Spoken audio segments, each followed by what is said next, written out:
So of course when we're normally on the ships, Noble Caledonia, around the world, we're often exploring mangroves in the tropics, particularly in Asia and around Australia. And of course we're normally on Zodiac, so it's nice and easy to get through the mangroves. That's the best way to do it. If you're on land and you're stuck off a ship, you really haven't got a choice. You have to sort of take border walks. So I'll just be guiding a little virtual guided walk through a subtropical mangrove ecosystem today. This one is located in southeast Queensland.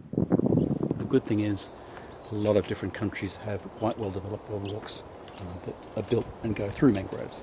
The only way you can realistically do it without getting stuck in the mud or getting lost.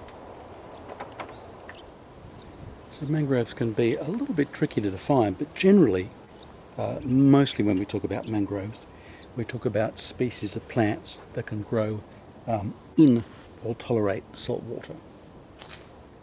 So these are subtropical mangroves, which don't really look too much different. The main difference is that the diversity is lower here than when you go further into the tropics.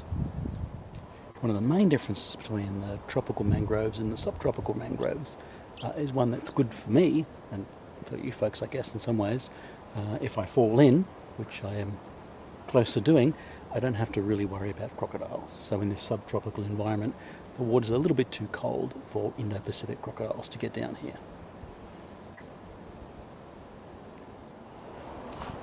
So among the many well-known adaptations that you folks probably have seen before and know quite a bit about already are what we call the pneumatophores.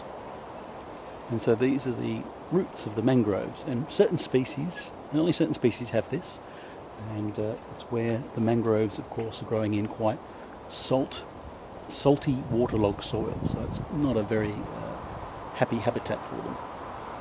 So they can get around certain things like that by growing different root adaptations, and a couple of species develop what we commonly call these snorkel roots. One of the prettiest mangrove species has very attractive white flowers and usually sticks out quite obvious. This one here usually has the common name of river mangrove, and those white flowers are very attractive to lots of insects. On a typical warm day you'll have clouds of bees and other insects around these flowers. So there's not that many mangrove plants in the scheme of things compared to all the other flowering plants around the world. And so there's a few from a few different families that have adapted to this sort of muddy mangrove habitat. And so the group of plants we know as the ferns have also got one or two species that have adapted to live in mangroves. So this one here is the aptly named mangrove fern. So even though the mangroves generally have evolved from a whole range of families, just one or two species in each group, there is one family that sort of dominates the mangroves, and that's the Rhizophораceae. And that family is really specialised in mangroves. You can usually recognise species in the family Rhizophораceae. They've typically got quite glossy leaves, these hypocotyls. And you've probably seen these before, I'd imagine, in mangrove systems around the world.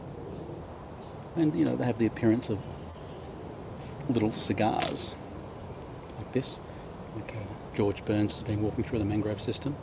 And these things end up, of course, on beaches around the world, and if lucky, they'll grow into an adult mangrove. So basically it's a seedling, and mangroves are quite unusual in the fact that they effectively give birth to live young, like a mammal. So most trees, of course, will produce a seed and a fruit, and something will have to happen to that fruit, temperature change or scarification with an animal swallowing it to initiate the growth after being released from the parent. Mangroves, of course, many of them quite different. These hypocotyls are basically growing already on the parent tree before they come off. And you've got the flower of the mangrove here.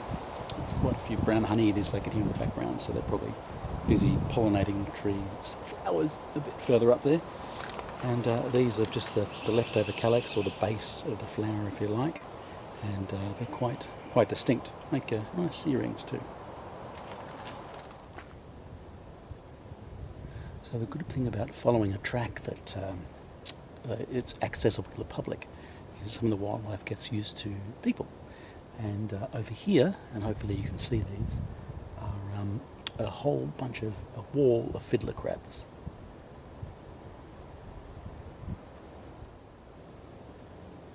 So these are fiddler crabs, or yucca, and they're found all over the tropics of the world. Quite easy to recognise, of course.